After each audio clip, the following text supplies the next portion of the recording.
છે. 30 વર્ષથી ભાજપની સરકાર છે, ખૂબ વિકાસ કર્યો છે, એવા મોટા મોટા દાવાઓ છે.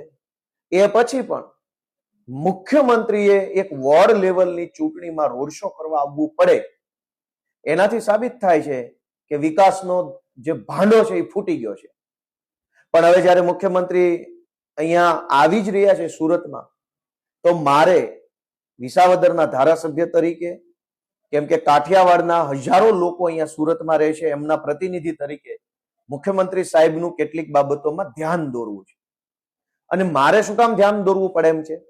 સુરતમાં સાંસદ સભ્યો, ધારાસભ્યો, ભાજપના કોર્પોરેટરો, સંગઠનના હોદ્દેદારો બધા જ છે. તેમ છતાંય મારે એટલા માટે સુરત વિશે ધ્યાન દોરવું પડે એમ છે કેમ કે ભાજપના જે કાંઈ નેતાઓ છે એને સરકાર સમક્ષ કંઈ પણ બોલવાની છૂટ નથી.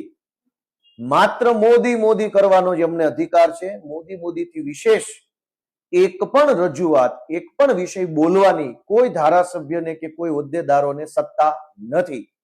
એટલે મુખ્યમંત્રી અહીંયા સુરતમાં આવે તો છે, પણ એક પણ ભાજપનો નેતા કે સંગઠનનો નેતા મુખ્યમંત્રીને સાચી વાત નહીં કહી શકે.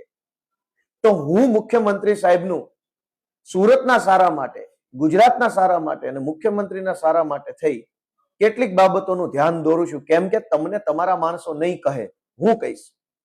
આ સુરતમાં 30 વર્ષથી ભાજપની સરકાર છે અને તેમ છતાંય લિંબાયત, ગોડાદરા, પરવટ ગામ અને ત્યાં સુધી કે પૂણા ગામ ખાડી નીકળે છે. 30 વર્ષથી ભાજપની સરકાર હોવા છતાં પણ ગેરકાયદેસરના બાંધકામોના કારણે, ભ્રષ્ટાચારના કારણે આખી ખાડીની અંદર પૂર આવે છે. દર ચોમાસે હજારો લોકોના ઘરની અંદર પાણી ભરાઈ જાય છે અને લોકોની ઘર વખરી બગડે છે, સામાન બગડે છે, લોકોની જિંદગી અઠવાડિયા 10 દિવસ 15 દિવસ માટે થઈ અને તકલીફમાં મુકાઈ જાય છે. તો માનનીય મુખ્યમંત્રી સાહેબ, આ ખાડી પૂર જે દર વર્ષે આવે છે એ બાબતે તમે જરાક જનતાને સંબોધન કરતા જાઓ કે આ ખાડીપુરનો રસ્તો શું છે. કતારગામમાં ટીપી રિઝર્વેશન લાગી ગયું છે અનેક સોસાયટીઓમાં. મુખ્યમંત્રી સાહેબની કતારગામમાં રેલી છે. કતારગામની અનેક સોસાયટીઓમાં ટીપી રિઝર્વેશન લાગી ગયું છે પાછલી તારીખથી. અને સુરતના લગભગ વિસ્તારોમાં કતારગામથી લઈ, વરાછાથી લઈ, પૂણાથી લઈ, સરથાણાથી લઈ, કરંજ સાઈડથી લઈ અનેક વિસ્તારોમાં ફાઇલો વાળા મકાન છે. ફાઇલો વાળા શું કામ છે? તો કે ભાજપના નેતા, અધિકારીઓ અને બિલ્ડરો આ ત્રણેય મિલીભગતથી પોણા સુરતની અંદર ગેરકાયદેસરની સોસાયટીઓ બનાવી નાખી છે. અને ગેરકાયદેસરની સોસાયટીઓ હોવાના કારણે એના દસ્તાવેજ થતા નથી. માણસ બે પેઢીથી જે મકાનમાં રહે છે એ મકાનનો માલિક નથી બની શકતો, એના ઉપર લોન નથી લઈ શકતો, એ મકાન ગીરવે નથી મૂકી શકાતું, એ મકાનની કોઈ એની માર્કેટ વેલ્યુ પ્રમાણે એની ભાવ નથી આવતો. શું કામ? કેમ કે દસ્તાવેજ નથી. તો મુખ્યમંત્રી સાહેબ અહીં સુરતમાં રોડ શો કરવા આવો છો તો જરાક આ ફાઇલો વાળા મકાનને લઈને તમારી સરકાર શું કરવા માંગે છે એનું માર્ગદર્શન તમે સુરતની જનતાને આપતા જાજો. અને આ તમારી ભાજપની સરકારે ડાયમંડ બુર્સ બનાવ્યું. 4000 કરોડ રૂપિયાનો ખર્ચો કરીને અણઘડ આયોજન, અણઘડ વહીવટ, અણઘડ પ્રકારની બધી પ્રવૃત્તિ કરી અને ડાયમંડ બુર્સ બનાવ્યું. અને તમારે આયોજન ન હોવાના કારણે, કોઈ પ્લાનિંગ ન હોવાના કારણે, કોઈ લાંબા ગાળાનું વિઝન ન હોવાના કારણે તમને ખબર જ નથી કે કરવાનું શું છે. ખાલી વાહવાહી લૂંટવા માટે થઈ, તમે બહુ મોટા મહાન છો એવું બતાવવા માટે થઈ તમારી ભાજપની સરકારે 4000 કરોડ રૂપિયામાં ગુજરાતના, સુરતના વેપારીઓને નવડાવ્યા. અત્યારે બુર્સ તો બની ગયું છે, પણ એ બુર્સમાં બેસીને હીરાનો ધંધો થઈ શકે તેમ નથી. એટલે તમારી ભાજપ પાર્ટીના હર્ષ સંઘવી સુરતના વેપારીઓને આડકતરી રીતે ધમકાવે છે કે જો તમે બુર્સની અંદર ટ્રાન્સફર ધંધો નહીં કરો તો તમને અમે આમ કરી નાખશું, તેમ કરી નાખશું. તો આ ડાયમંડ બુર્સ તો બન્યું, પણ ડાયમંડ બુર્સમાં ડાયમંડનો ધંધો ત્યારે થઈ શકે જ્યારે ભારતમાં અથવા વિશ્વની પ્રખ્યાત જ્વેલરીની જે બ્રાન્ડ હોય એના આઉટલેટ કે એની કંપનીઓ સુરતમાં આવે. સુરતના એરપોર્ટથી સીધી હોંગકોંગની ફ્લાઇટો ચાલુ થાય, સીધી રશિયાની ફ્લાઇટો ચાલુ થાય, સીધી અમેરિકાની ફ્લાઇટો ચાલુ થાય. તો હીરાનો વેપાર છે એ સુરતથી ચાલુ થાય. 5 સ્ટાર હોટલો, 7 સ્ટાર 5 સ્ટાર હોટલો કે જેમાં ઇન્ટરનેશનલ મહેમાનો આવે તો એ 5 સ્ટાર હોટલોમાં રહી શકે એવી હોટલો, 7 સ્ટાર હોટલો ચાલુ થાય તો આ ડાયમંડ બુર્સ સારી રીતે કામ કરી શકે. એટલે તમારી ભાજપ પાર્ટીના પાપે 4,000 કરોડ રૂપિયાનું આંધણ મુકાઈ ગયું છે. અને હવે ભૂલ સ્વીકારવાના બદલે વેપારીઓને હર્ષ સંઘવી દબાવે છે. તો આ ડાયમંડ બુર્સ બાબતે પણ ભૂપેન્દ્રભાઈ 4 શબ્દોનો પ્રકાશ અહીંયા સુરતમાં પાડે એવી મારી લાગણી છે. અને સુરત આટલું મોટું છે. હમણાં કેન્દ્રની અંદર ડિલિમિટેશન બિલ આવ્યું, પરિસીમન વિધેયક શુદ્ધ ગુજરાતીમાં. પરિસીમન એટલે શું? કે દેશની લોકસભામાં 542 સાંસદ સભ્યો છે, 3 નોમિનેટેડ છે. 542 સાંસદ સભ્યોના બદલે 850 જેટલા સાંસદ સભ્યો બનાવવાનું બિલ લોકસભામાં આવ્યું.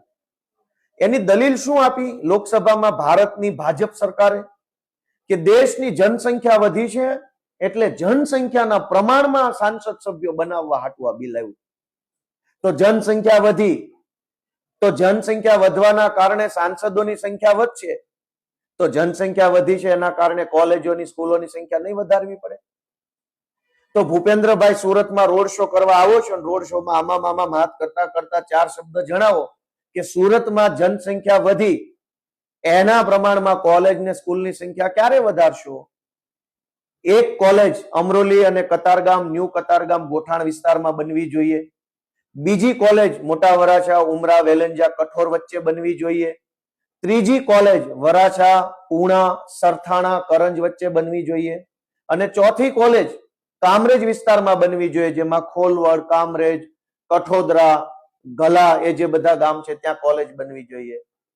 સંખ્યા વધી એટલે લોકસભાના સભ્યો વધશે, તો સંખ્યા વધી એટલે કોલેજ ક્યારે વધશે એ બાબતનો જવાબ જરાક મુખ્યમંત્રી સુરતમાં આપે તો લોકોને સમજવામાં સહેલું પડશે.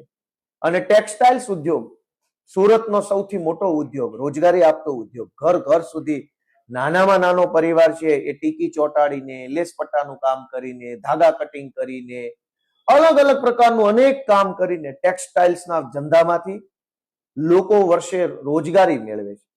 પણ આ ટેક્સટાઇલ્સના ધંધાને લેભાગુ તત્વોની કાળી નજર લાગી છે.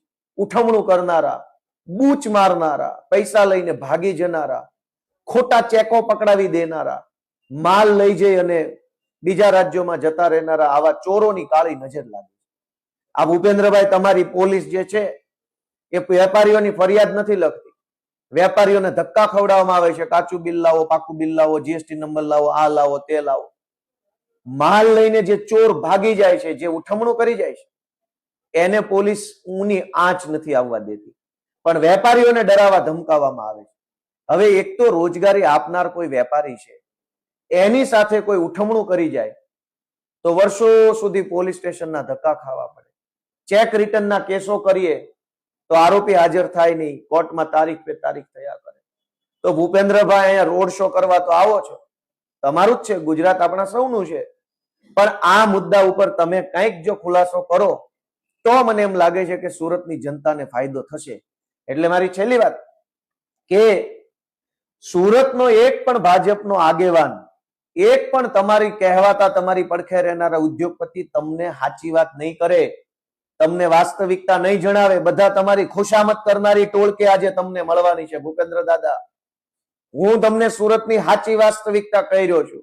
આ ખુશામત ખોરો નહીં કે આ 5 મુદ્દાનો જવાબ આપજો કે ખાડીપુર આવે છે એનો રસ્તો શું છે, હજારો ફાઇલો વાળા મકાનો બની ગયા છે એનો રસ્તો શું છે, ડાયમંડ બુર્સની અંદર હવે વેપાર કરવો હોય તો બીજી શું વ્યવસ્થા ઉભી કરશો, વેપારીને ધમકાવવાનું કામ સંઘવી કરે છે તો શું થશે, ઝોન વાઇઝ સરકારી કોલેજો બનાવવા માટેનું શું આયોજન છે, અને ટેક્સટાઇલ્સના ધંધામાં ઉઠમણું કરનારા, ચેકો પકડાવીને ભાગી જનારા લોકો ઉપર તમે શું કડક કાર્યવાહી કરવા માંગો છો? જો આ 5 મુદ્દાનો તમે કંઈક જવાબ આપશો તો મને એમ લાગે છે કે સુરતની જનતાને ઘણો ફાયદો થશે. બાકી તમને રોડ શો મુબારક, માણસો આવશે પણ મત કોઈ દેવાનું નથી, એ વાત પાકી છે. જય જય ગરવી ગુજરાત.